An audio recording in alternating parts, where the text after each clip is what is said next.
Are you ready to create a life you crave? Let's spin that doom loop of negativity into an upward success cycle and start living lucky. I'm scared. I'm Jana. I'm Jason. And we are living lucky. We're talking about fear today. We gotta do this, right? That's the that's the emoji. Fear is everywhere. This morning I said to Jason, what do you want to talk about? And I just happened to pull up the news. I get Don't do it. probably 10 stories. 10 stories. We're talking about the war in Ukraine and how we can't provide enough ammunition. I hear about the Michigan State University shooting, along with so many other shootings that are happening. I hear about dementia, and Bruce Willis. I hear about a meteorite that fell in Texas, and people are like, the sky is falling. The sky is falling. Train derailment in Ohio. Oh, toxicity, and animals are dying, and it's just fear An everywhere. acid spill in Arizona. Oh, we've got senators that are being hospitalized for depression, and there's Disney's on fire. Really? Well, it was Kissimmee was on fire. Oh, Kissimmee. Okay, we gotta be careful with the facts. Right there, right. Well, it doesn't matter. You gotta be careful with the facts. I even read a story about Crate and Barrel. No, not Cracker Barrel. Cracker Barrel closing. I was like, surely that's fake news. So we looked that one up, and that one was fake news. But you see black smoke billowing all around Disney, and from a distance, fear is, oh my gosh, Disney's on fire. Right? The Magic Kingdom. Depending on your perspective, the happiest from where you're place on earth. And so I feel like it's fear. Fear-mongering. That's what it is. It's fear mongering. And it almost is training our brain to look for what's wrong in the world, to look for what's missing, to look for what can hurt me. What can hurt me? Or how am I deficient? Or how can I survive? How do I need to survive? What do I need to look out for? Who's gonna attack me? In fact, there was even a story about a woman in a gym who was on the treadmill exercising alone, and a man came in and attacked her. I don't want to go to the gym. I mean, I've got enough to worry about when I'm at the gym, right? I don't want to have to worry about someone attacking me. Right. And for the most part, there's so many people in the world working out. Okay. You're not going to get attacked at the gym. Let's just put for this, the most part. Let's put this into perspective. Okay. I'm not saying not to be aware or on the lookout, but out of the billions of people that have exercised in a day, 3.5 billion people in the world, women in the world. How many of them were attacked on the treadmill? On Thursday. It's the outlier stories that make the news. And then we read the news, and all of a sudden we get this inflated sense of danger. Danger. Danger, Will Robinson. Warning. You know what fear does? Fear starts to feed those emotions like anxiety. Fear festers. It feeds the emotions like worrying or even anger, resentfulness. There's all sorts of panic and frantic and scared, anxious, insecure, weak, rejected, threatened, helpless, frightened, overwhelmed, worried, inadequate, inferior, worthless, insignificant. That's a big one. Excluded, persecuted, nervous, exposed. Nervousness. They're all of the disempowering emotions, and they start firing up. And becoming more alert.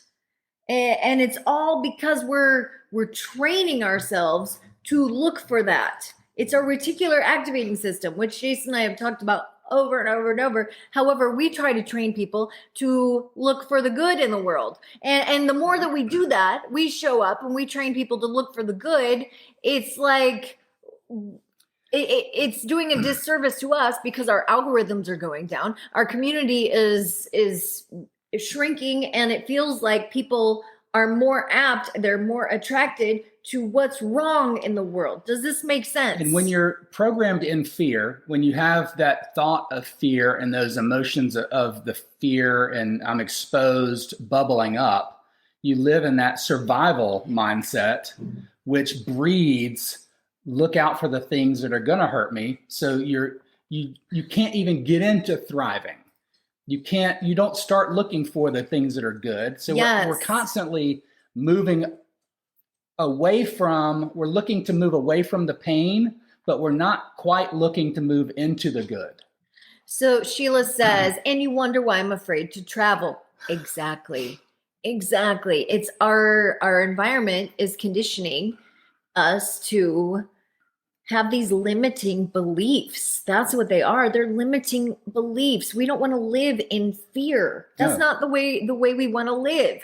We want to be able to trust our instincts, trust our own capabilities, our skills, that when something does happen, when something does come up, that we are capable and able to deal with it in the moment, in that situation. It's not that we don't want to be prepared for those things. It's not that we don't want to be aware that something might happen at some point, but it's, we want to educate ourselves and be knowledgeable. We're not looking for danger. But we don't want to constantly have in our brains, be on the lookout, because that causes angst. What we're doing though, without knowing it, what we're doing is we're looking for the thought of danger. We're looking for the emotion of danger, the emotion of fear and the thought of fear. And then we're not looking for the experience of life. That's so true. So that is so true. Because we know the things that are possible and what could happen. God forbid, we know a lot of the things that could happen. We don't know all the possibilities, right? But we're not looking for the active opportunities and the possibilities that are out there because we're too busy looking over our shoulder or thinking about the what could happen, what could go wrong instead of the what could go right and how could I grow.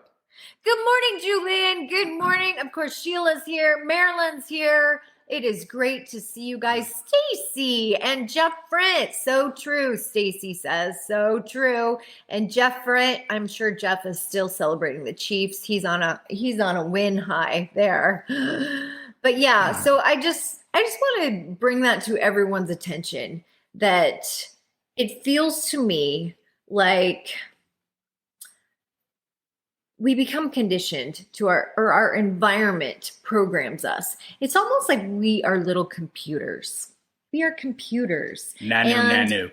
And you know what? It's almost like the news is the AI technology, and they have figured out our algorithms. Our algorithms in our brains, and they have figured out what garners our attention. And when they put what bleeds or what causes conflict or what causes fear, what causes anger, what causes maybe even, people to divide or separate. You think of politics, and the more extreme they can get on one side or the other. I just spilt my coffee. It causes people to tune in. And so they have learned that. They have learned what makes us tick. And so then that's what they feed us. So it's almost like they're programming us. And there comes a point in our lives where we need to wake up. We need to wake up and become aware and say, okay, wait a minute. Do I want to become programmed by society, or do I want to program myself? Ooh. Right? Quit hitting the snooze button. And there does come a point where we almost need to maybe, I don't know if it's recharge our brains, or it's almost like we need to unplug and almost have a reboot. We need to reboot. That's the disconnect. And we talked about this a week or so ago about the screen time and the green time is turn off the news, just allow yourself to clean out. But like it's not only detox. that. It's not only that. It's almost like you need to take your computer and you need to take the programs that are in there and you need to say, you know what? This, delete it. Delete it. You need to do a digital cleanup on all of your beliefs Yeah. and all of your values and think, okay, wait a minute. What did I really believe that, or is that something that was trendy at the time? Right. And so I downloaded it and now it's just taking up a bunch of space in my hard drive. Yeah. And I need to just get rid of that and think new. Yeah. Like, did I believe this before 9/11? Or did I believe it? Right? Did I start believing it on 9/11? Oh, that's so good. That's so good. I mean, that's a huge thing. That is so true. That is so true, because I do believe our beliefs There have was a changed huge belief after system 9/11, change. after the pandemic. After Our beliefs have changed. A couple of elections, there's a huge belief system that has changed. The pendulum swings. It does. It swings. And our beliefs change, not only the way we feel about things, but the way we feel about ourselves. And a lot of that boils into fear about what could happen. Fear. Instead of us just living our lives and doing what we need to do and what we initially wanted to do with ourselves, and we realized, okay, that may happen instead of what I could do to facilitate my own happiness. And that's so good. That's so good. That's why it's so important to filter it out and communicate with yourself, which I know that sounds so silly. It sounds so comical when I say you need to communicate with your soul. Well, a lot of times people don't know how to do that. I didn't know how to do that until I had a coach. You need to ask yourself. You need to ask yourself the questions and really get intentional. What is it that I believe? What is it that I want? Why? Why do I want it? And when we put our why behind things, and ask yourself why 5 times for almost everything. Yeah. And when you really start peeling the layers of, okay, well, why do I want that? Well, why do I want that? Well, why do I want that? What will that mean for me? And then we've even added, ask your spiritual why. Why does God want that for me? Why? And then what do I need to do to get that? What do I need to do? Who do I need to become?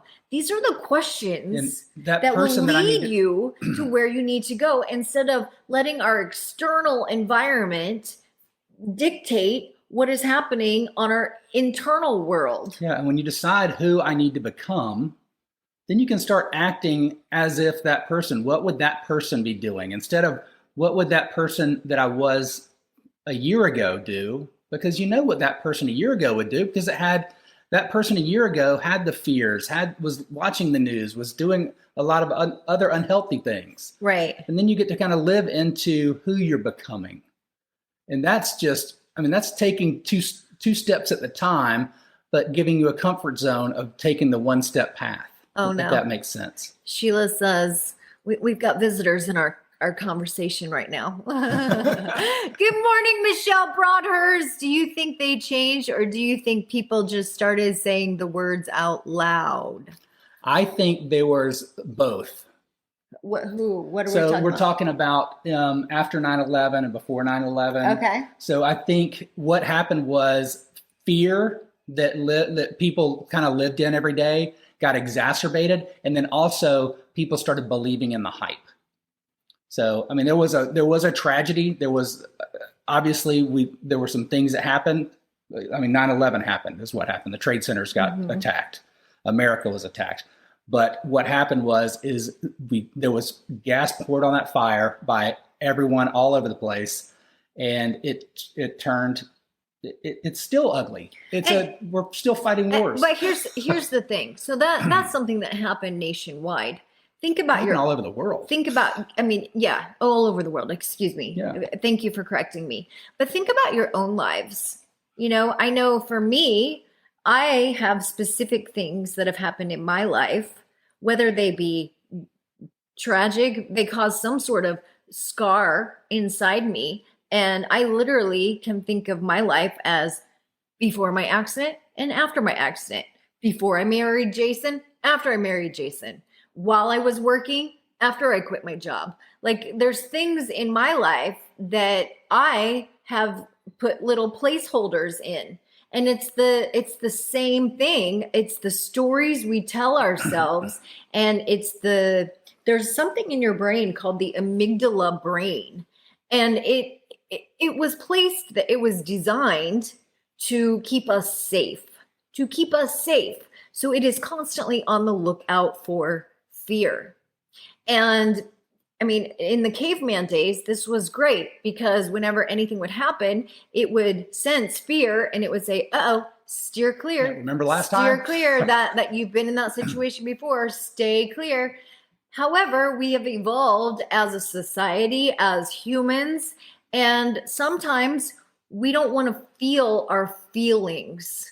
So our amygdala brain kicks in and says, oh, you know what, Jana?